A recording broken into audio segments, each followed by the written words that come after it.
اس میں کتنے بت ہیں سجدہ کرتے وقت. تو جس وقت ہماری نماز میں ظاہر ہوگا اور حقیقت نہیں ہوگی، اور جس وقت ہماری عبادات کے اندر ظاہر ہوگا اور حقیقت نہیں ہوگی، جس میں باطن پر غیر اللہ کا قبضہ ہوگا، چہرے پہ داڑھی اور عمدہ یعنی لباس، لیکن قلب کے اندر جو باطن ہے دنیا کی محبت قلب پر حکومت کر رہی ہے. قبلہ کی طرف نماز میں چہرہ ہے، اور جو سینے کا قبلہ ہے وہ دنیا کی طرف ہے. نماز پڑھتے ہوئے سینہ تو قبلہ کی طرف رکھنا فرض ہے، تو بندے کے سینے کا رخ تو قبلے کی طرف ہے. اس سینے میں موجود جو قلب ہے اس کا رخ بالکل اپوزٹ ڈائریکشن دنیا کی طرف ہے. حب دنیا اور مال پیسے کی حوث و لالچ میں مبتلا، اور خدا بچائے اگر بدمعاملگی ہو تو پھر تو ہر مرض کے اندر شدت پیدا ہو جاتی ہے. تو لہذا میں آپ کو کہنا چاہتا ہوں کہ میری اس بات کو ابھی آپ کو ٹائم لگے گا سمجھنے میں آپ کو بتانا چاہتا ہوں کہ پہلے آپ یہ سمجھیں کہ کفر کا مقابلہ ہم اس وقت کر سکتے ہیں جب ہمارے دین کے اندر باطن بھی ہو، یعنی دین کا ظاہر بھی ہو اور دین کا باطن ہو. دین کا ظاہر اور دین کا باطن دونوں مل کر جس وقت کفر کے سامنے آتے ہیں تو کفر پاش پاش ہو جاتا ہے. اب اس کی بھی کوئی قید نہیں کہ چیزیں کتنی ہیں، فوجیں کتنی ہیں اور تلواریں کتنی ہیں، اس کی کوئی قید نہیں. جب دین کا باطن ظاہر کے اندر سمو کر جب کفر کے اوپر ٹوٹ پڑتا ہے تو کفر کی ساری سازشیں ختم ہو جاتی ہیں، اور کفر ان کو برائٹ نہیں کر سکتا، کفر ان کے اوپر حاکمیت نہیں کر سکتا. تو یہاں پر میں آپ کو یہ بتانا چاہتا ہوں کہ جب تک آپ کے دین کا باطن آپ کے دین کے ظاہر میں موجود نہیں ہوگا، اس وقت تک آپ کفر کو بالکل ڈیفیٹ نہیں دے سکتے اور اس کی سازشوں کا مقابلہ نہیں کر سکتے، بلکہ آپ اس کی سازشوں کا اعلیٰ بن سکتے ہیں. ان کے اندر آپ نہ چاہتے ہوئے بڑی اسٹریٹجی کے ساتھ آپ شریک ہو سکتے ہیں. کہ جیسے بعض جگہ بعض لوگ کام کرتے ہیں اور وہ بڑے نیک لوگوں کو ہائر کر لیتے ہیں. ان کے آبجیکٹیوز کیا ہوتے ہیں کہ یونیورسٹی کالجز کے اندر بے حیائی پھیلانا، اور جن لوگوں کو ہائر کرتے ہیں بظاہر وہ اچھے ہوتے ہیں، ان کے آبجیکٹیو کے لیے یوز ہو رہے ہوتے ہیں. لہذا جس وقت تک انسان کے پاس دین کا باطن نہیں ہوگا اس وقت تک اس کے اندر بصیرت نہیں آئے گی. اب میں اگلی بات عرض کرتا ہوں تاکہ میری بات کو آپ پوری طرح سمجھ سکیں. وہ یہ کہ دین کے باطن سے کیا مراد ہے یا اعمال کے باطن سے کیا مراد ہے. اعمال کے باطن سے جو مراد ہے وہ پہلے تو عام لفظوں میں سنیے، وہ مراد ہے تعلق مع اللہ، کہ تمہارے اعمال تمہارے اندر قرب الہی اور تعلق مع اللہ پیدا کر رہے ہوں. جتنے بھی تم عمل کرتے ہو اس عمل کے کرنے سے تمہارے باطن میں اللہ کی قرب و نزدیکی اور تعلق اور معیت حاصل ہو رہی ہو. اور اگر تم اعمال کرتے وقت اللہ سے غافل رہو اور اعمال کے بعد تم اس قرب اور تعلق کو نہ محسوس کرو تو تمہارا قلب خالی ہے، تم نے عمل کا ظاہر اختیار کیا، باطن تمہارے اندر نہیں آیا. تو اعمال کے باطن سے یہ مقصود ہے کہ تمہیں روحانیت حاصل ہو جائے. تو میں عرض کر رہا تھا کہ جب تک تمہیں روحانیت حاصل نہیں ہوتی اس وقت تک تم کفر کی سازشوں کا اور جو بھی ان کے اقدامات ہیں دین کو مٹانے کے لیے، بے دین بنانے کے لیے، ان کا مقابلہ نہیں کر سکتے جب تک تمہیں روحانیت نہ ہو. اب تم سے پوچھو کہ روحانیت سے کیا مراد ہے، تو روحانیت تو وہی چیز ہے نا کہ وہ اللہ تعالیٰ شانوں کی ذات سے تعلق اور قرب ہے. جتنا تمہیں اللہ تعالیٰ سے قرب اور مناسبت اور تعلق ہوگا اتنا تمہارے اندر لطافت اور روحانیت آئے گی. تو یہ روحانیت کیسے آتی ہے کہ جس وقت تم عمل کو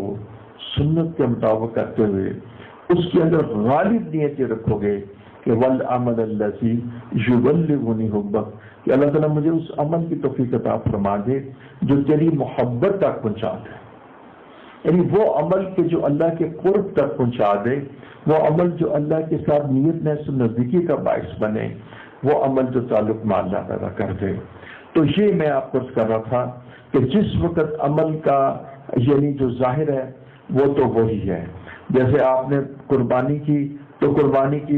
عید کے دن تو اس کا ظاہر وہی ہے کہ آپ نے بکرا، لیکن اس کے اندر جو چیز ہے وہ للہیت ہے،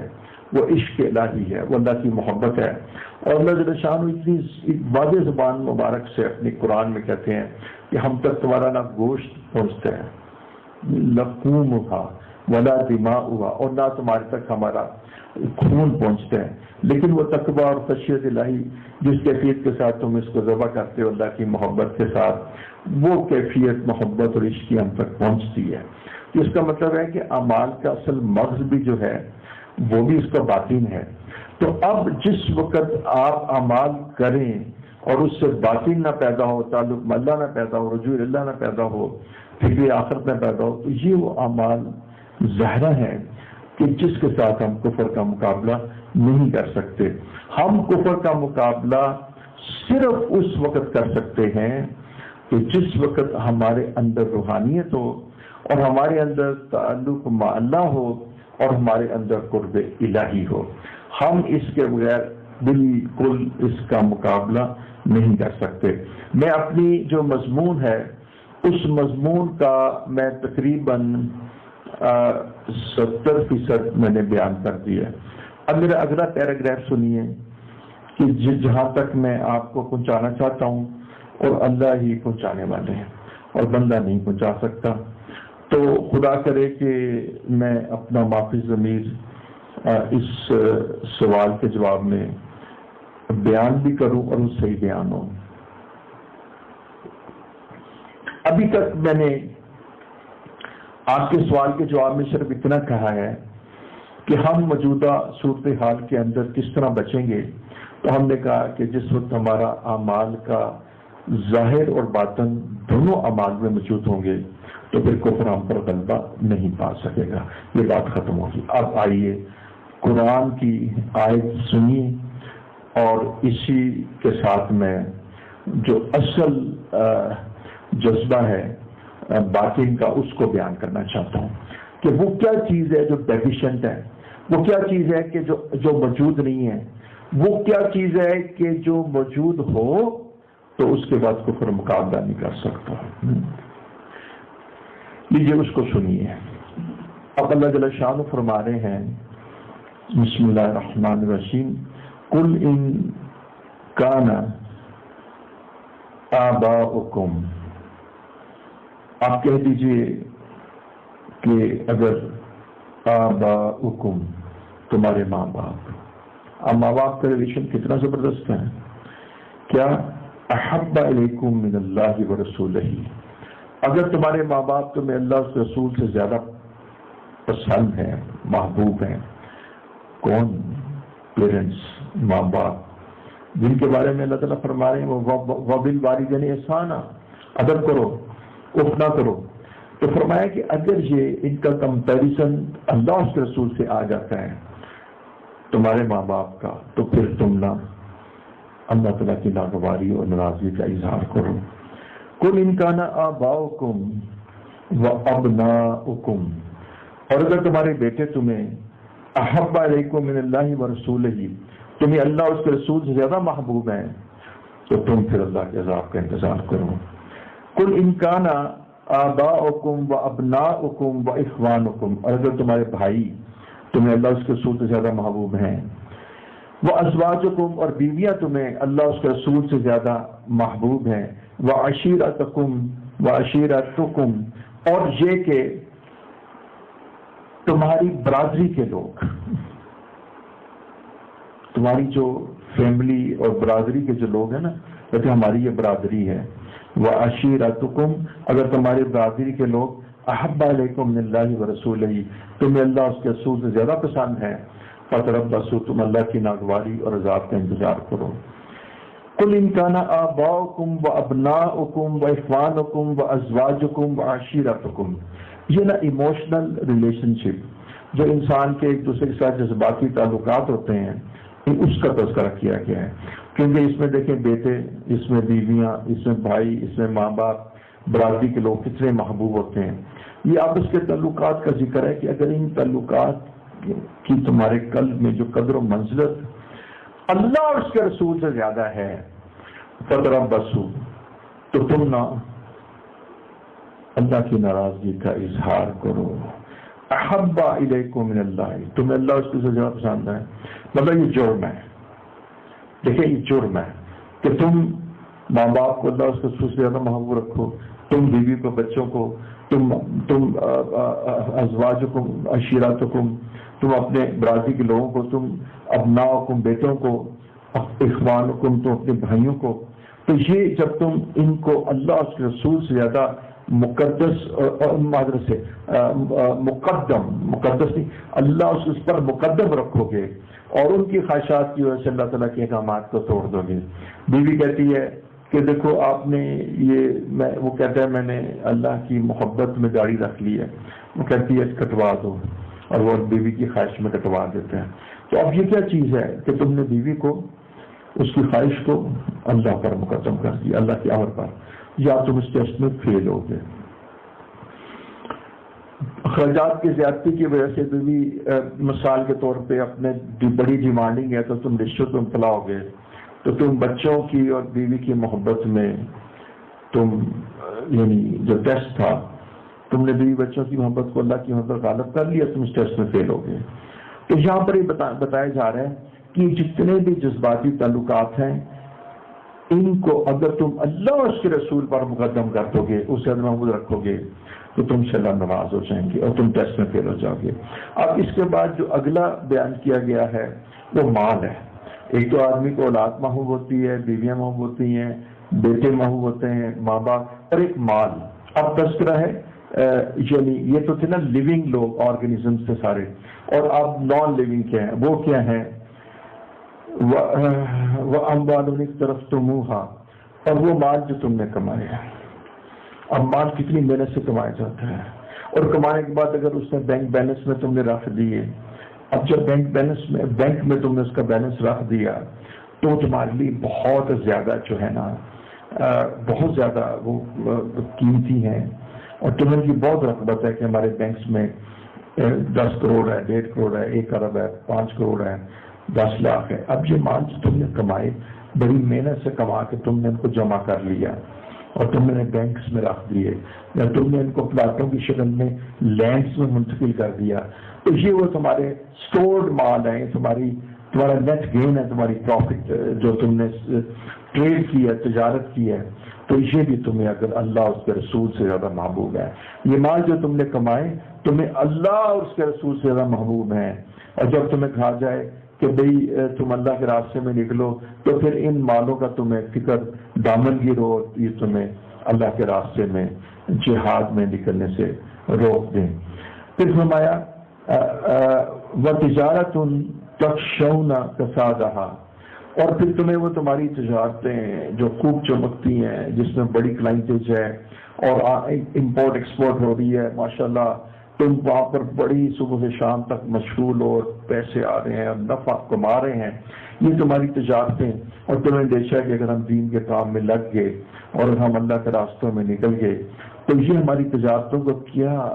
بنے گا۔ تو تمہیں اپنی تجارتیں اگر احب علیکم من اللہ ورسولہ،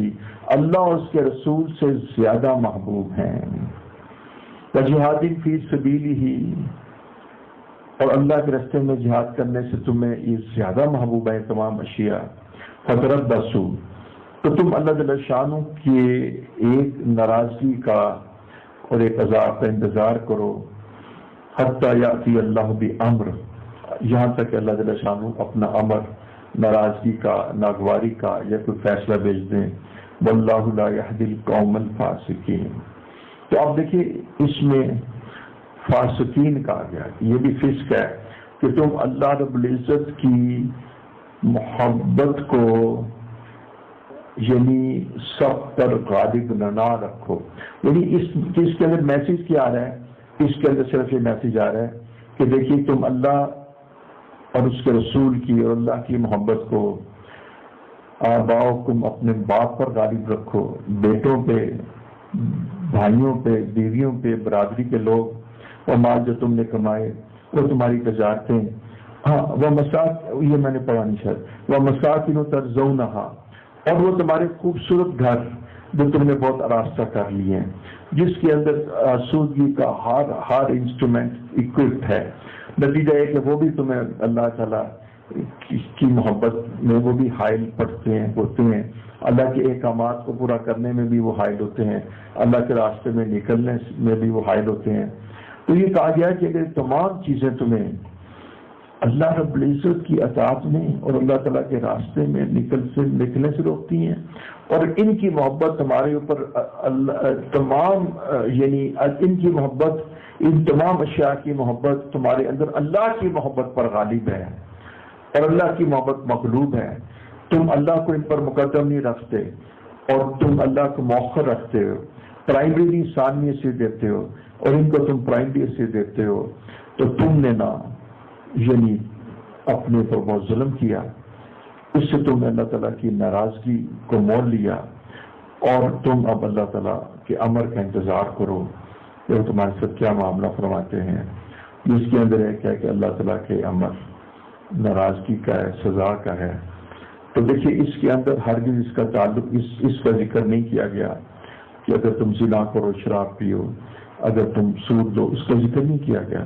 صرف یہ کہا گیا کہ اگر تمہارے قلب کے اندر ان تمام کی محبت جن کا تذکرہ کر دیا گیا، احب علیکم من اللہ، اللہ اس کے رسول کی محبت سے زیادہ ہے، صرف اس میں احبیت کہتے ہیں کہ دو چیزوں کا مقابلہ، یعنی ان کی محبت تمہارے اندر اللہ کی محبت سے، اس میں تفصیل کا سیکھ ہے، سپرلیٹیو ڈگری ہے، اللہ کی محبت سے زیادہ ہے، تو بس اس وجہ سے کہ چونکہ تم اپنے قلب میں ان تمام چیزوں کی، بیوی بچوں ماں باپ کی محبت کو اللہ کی محبت پر تم ترجیح دے رہے ہو، اس وجہ سے تمہیں سزا ملے گی اور تمہیں پنشمنٹ ملے گی۔ اب سنیے جو میں آپ کو بات کرنا چاہتا ہوں، میں نے آپ کو کہا، جو سوال مجھ سے کیا گیا کہ دین کا ظاہر باطل کا مقابلہ نہیں کر سکتا، دین کا ظاہر باطل کا مقابلہ نہیں کر سکتا، اس لیے کہ باطل کے اندر ظاہر بھی ہے اور باطن بھی ہے۔ ظاہر میں بھی ان کے اندر وہ اسلحے سے اور پلاننگ سے لیس ہیں، اور باطن میں بھی ان کے اندر اہل ایمان کا کینہ اور بغض اور نفرتیں بھری ہوئی ہیں، گویا کہ ان کے ظاہر اور باطن میں کوئی فرق نہیں ہے، لہذا وہ ظاہر اور باطن کی وجہ سے وہ ایک طاقت اور قوت بن جاتی ہے جو نفرتوں سے عبارت ہے، اور اس کے ساتھ زخمی اور انجر کرنے والے وہ آلات اور اکوپمنٹس اور میزائلز اور بایولوجیکل ویپنز پائے جاتے ہیں۔ تو اسی طرح ان کی جو سازشیں ہیں جو اسلام کے خلاف ہیں، ان کو بھی ہم سمجھ نہیں سکتے، کیونکہ ان کو سمجھنے کے لیے بہت بصیرت چاہیے، اور وہ بصیرت بھی دین کا ظاہر اس کا متحمل نہیں ہے۔ تو یہاں پر بتانا چاہ رہا تھا کہ صرف دین کا ظاہر کے ساتھ ہم باطن کا مقابلہ نہیں کر سکتے، جب تک ہمارے اندر دین میں باطن نہیں ہوگا، ہمارے اعمال کے اندر ظاہر اور باطن دونوں موجود نہیں ہوں گے، اس وقت تک ہم نہیں مقابلہ کر سکیں گے موجودہ جو آنے والا وقت ہے اس میں کفر کا۔ آنے والے وقت میں جو چیز مقابلہ کرے گی اس کا نام صرف ہے روحانیت، صرف روحانیت۔ وہ صرف مبارک کتب کے، دینی کتب کے نقوش اور الفاظ وہ نہیں مقابلہ کر سکتے، اس الفاظ کے اندر جو حقیقت ہے اور اس کے اندر جو روحانیت ہے، اس الفاظ کے جو مقاصد ہیں، وہ مقاصد یعنی جو تعلق اللہ کی کیفیت ہے وہ مقابلہ کرے گی۔ اعمال سے جو مقصود اللہ تعالیٰ کی رضا اور اللہ کا قرب اور اللہ کی محبت تھی، وہ جو ہے وہ مقابلہ کریں گے۔ تو دین کا جو ظاہر ہے وہ کفر کا مقابلہ نہیں کر سکتا اس وقت، دین کا ظاہر اپنے باطن کے ساتھ کفر کو پاش پاش کر دے گا اور کفر کو چورا چورا کر دے گا، اور کوئی اس کے اوپر غالب نہیں آ سکتا۔ اور اس ظاہر کا جو نام ہے، اس ظاہر کا نام تو اعمال صالح ہیں، حضور صلی اللہ علیہ وسلم کی مبارک سنتیں ہیں، حضور کی زندگی ہے، اور اس کے باطن کا نام کیا ہے؟ اس کے باطن کا نام ہے عشق الہی۔ یہ وہ لفظ تھے جو میں نے اخیر میں آپ کی بارگاہ میں سوال کے جواب میں کرنا۔ جب تک آپ کے اندر عشق الہی نہیں ہوگا، آپ کفر کا مقابلہ نہیں کر سکتے۔ یہ میری پوری گفتگو کا نچوڑ اور جواب ہے۔ اور میں نے روحانیت کا ذکر کیا تو روحانیت کی بھی تعریف کی کہ روحانیت کہتے ہیں تعلق مع اللہ کو۔ اصل روحانیت تو اللہ کے قرب اور تعلق سے حاصل ہوتی ہے، اور تعلق مع اللہ میں اللہ جل شانہ کی کبھی نسبت حاصل ہو جاتی ہے، اور جتنی نسبت اللہ سے کبھی ہوتی ہے اتنی اللہ تعالیٰ سے محبت بڑھ جاتی ہے، عشق الہی بڑھ جاتا ہے۔ جتنا اللہ تعالیٰ کو پہچانتے چلے جاؤ گے، اس کی صفات کو جانتے چلے جاؤ گے، جتنا اللہ تعالیٰ کی ذات کی صفات آپ کے قلب پر کھلتی چلی جائیں گی، اتنا اللہ کا تعارف ہوتا چلا جائے گا، اتنا اللہ کا قرب بڑھتا چلا جائے گا، اور اتنا اللہ تعالیٰ سے عشق اور محبت ہوتا چلا جائے گا۔ لہذا ضرورت ہے کہ اس وقت ہم باطن پر محنت کریں، اور باطن پر محنت کر کے غیر اللہ کا خوف قلب سے نکالیں، اور غیر اللہ کی اہمیت اور عظمت اور سونے چاندی اور مال پیسے کی جو لسٹ اور اس کی جو حوث و حرص ہے، اور جو ہمارے سینے کے اوپر غیر اللہ کا قبضہ ہے، عورت اور زمین کا جو قبضہ ہے، اس کو نکال کر اس دل کو خالص اللہ کے لیے خالی کریں، اور اس کو اللہ کے لیے خالی کریں، اور اس میں اللہ کا نام بھر دیں۔ اس تعلق مع اللہ کے اندر جب عشق الہی آ جائے گا، اور عشق الہی جب شدت پکڑے گا، تو پھر میں آپ سے عرض کروں، پھر اس کا کوئی مقابلہ نہیں کر سکتا۔ پھر میں آپ کو بتاؤں، یہ شہادت گائے الفت میں قدم رکھنا ہے۔ لوگ آسان سمجھتے ہیں مسلمان، پھر نہ وہ عشق میں ہے، نہ عشق میں رہی گرمیاں، نہ حسن میں رہی شوخیاں، نہ وہ غزنبی میں تڑپ رہی، نہ وہ خم ہے زلف ایاز میں، نہ جو سر بسجدہ ہوا کبھی تو زمین سے آنے لگی صدا۔ تیرا دل تو ہے صنم آشنا، تجھے کیا ملے گا نماز میں۔ نہ کہیں جہاں میں اما ملی، جو اما ملی تو کہاں ملی، میرے جرم خانہ خراب کو تیری عفو بندہ نماز میں۔ اب دیکھیے، یعنی علامہ اقبال کہتے ہیں، تو نے پوچھی ہے مجھ سے امامت کی حقیقت، خدا تجھے میری طرح صاحب اصرار کرے۔ ہے تیرے زمانے کا امام برحق وہی جو تجھے حاضر اور موجود سے بیزار کرے،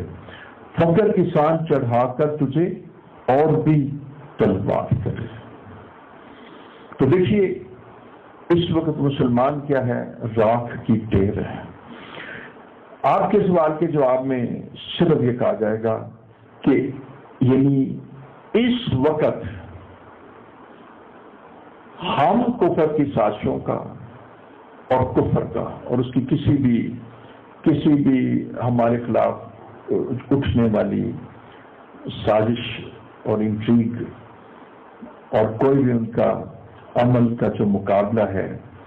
وہ عشق الہی کے بغیر نہیں کیا جا سکتا۔ والذین آمنوا اشد حبا للہ، حضور صلی اللہ علیہ وسلم کے اصحاب نے عشق الہی سے مقابلہ کیا تھا۔ بدر میں جو مقابلہ ہوا تھا وہ عشق اور مستی سے ہوا تھا،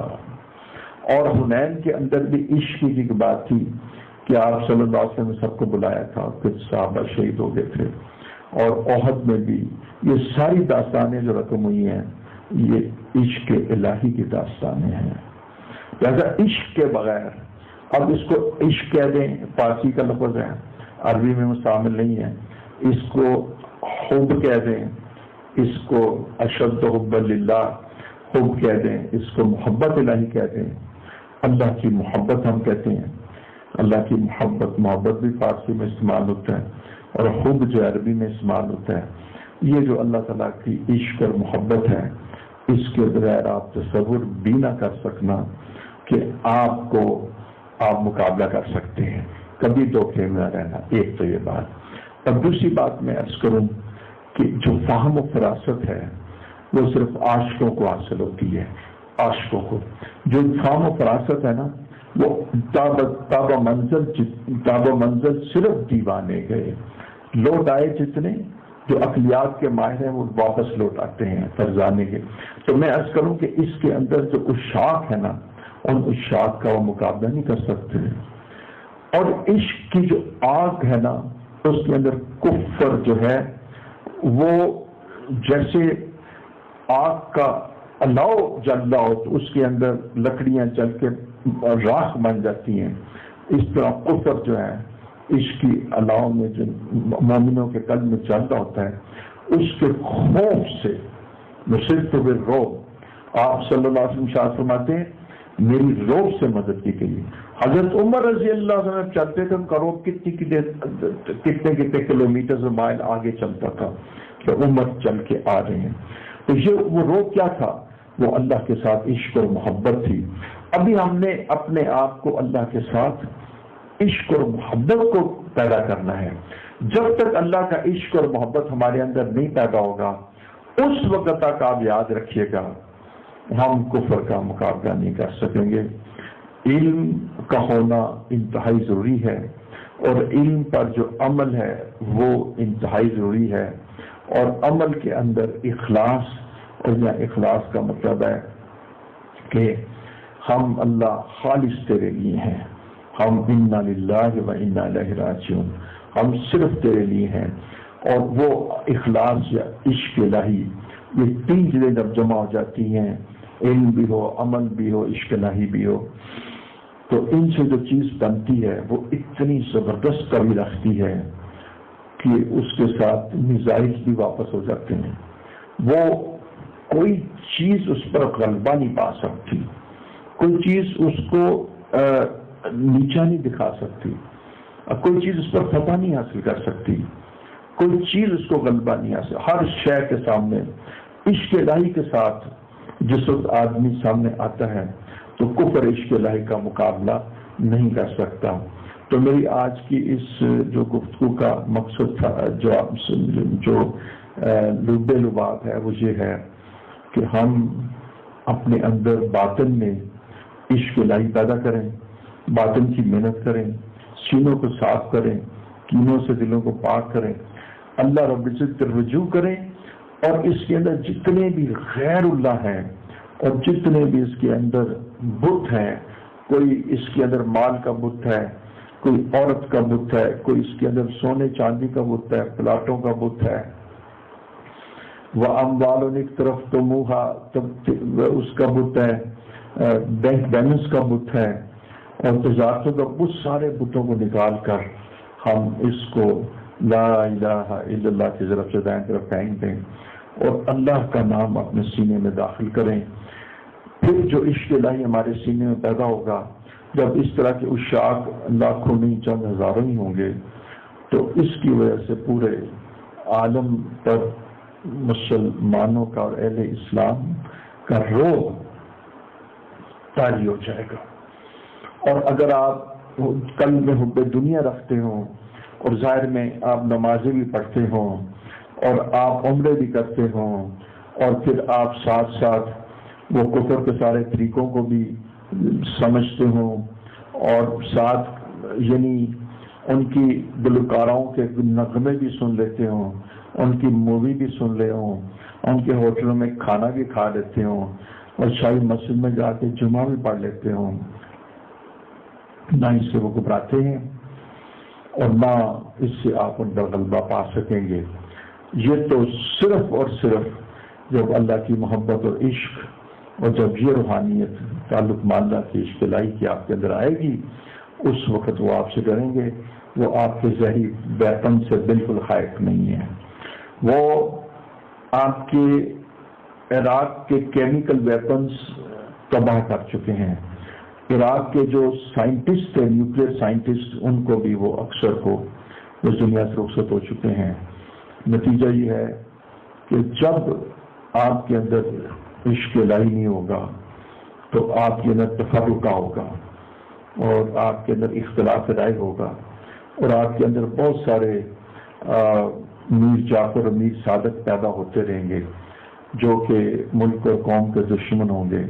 کہ جو پیسے سے بک جائیں گے۔ اس طرح افغانستان میں بھی بہت سارے لوگ مال پیسے سے خریدیں گے اور بکیں گے، بڑے بڑے سردار بکیں گے۔ تو ایمان اور عشق اور محبت کے جذبوں کے بغیر یہ کفر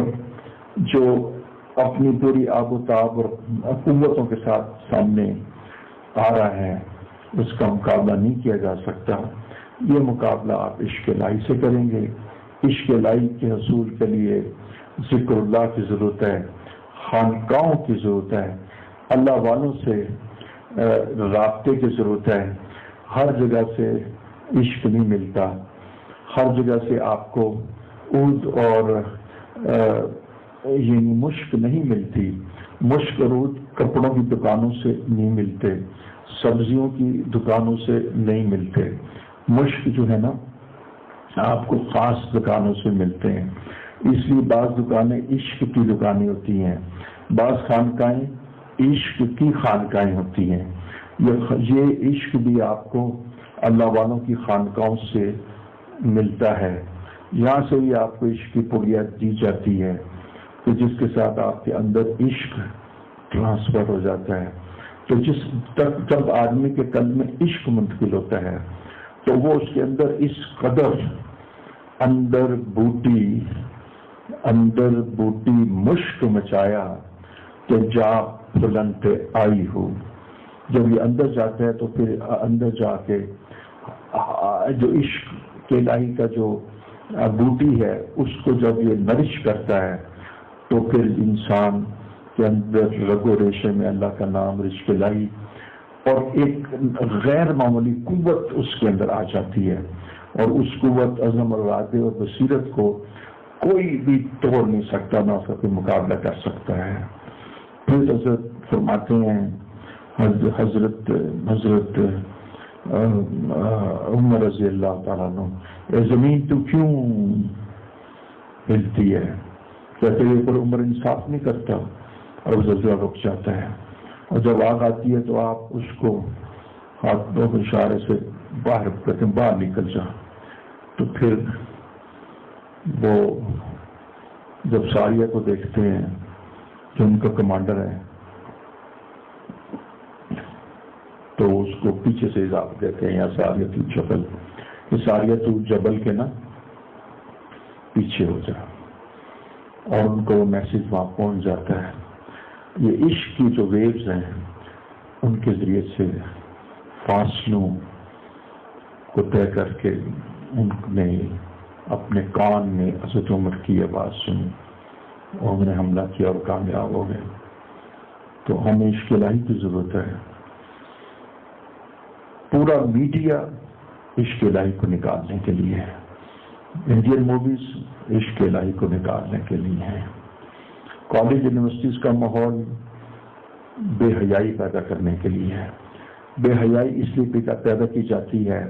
کہ جب تو بے حیا ہو جائے گا تو اللہ کے عشق سے تو کوسوں دور ہو جائے گا۔ عشق الہی کو نگیٹ کرنے کی کیا ضرورت ہے؟ ان میں بے حیائی پھیلا دو۔ جب یہ بے حیا ہو جائیں گے تو امن تو ویسے رخصت ہو جائے گا، تو عشق کیا خاک ان میں آئے گا۔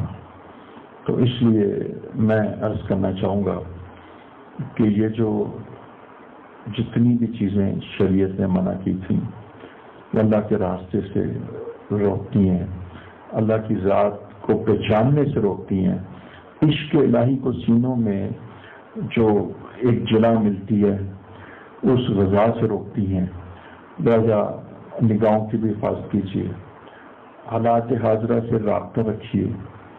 لیکن مستقل اللہ تعالیٰ سے مدد مانگتے رہیے۔ یا مالک یوم الدین ایاک نعبد و ایاک نستعین، اللہ سے مدد مانگتے رہیے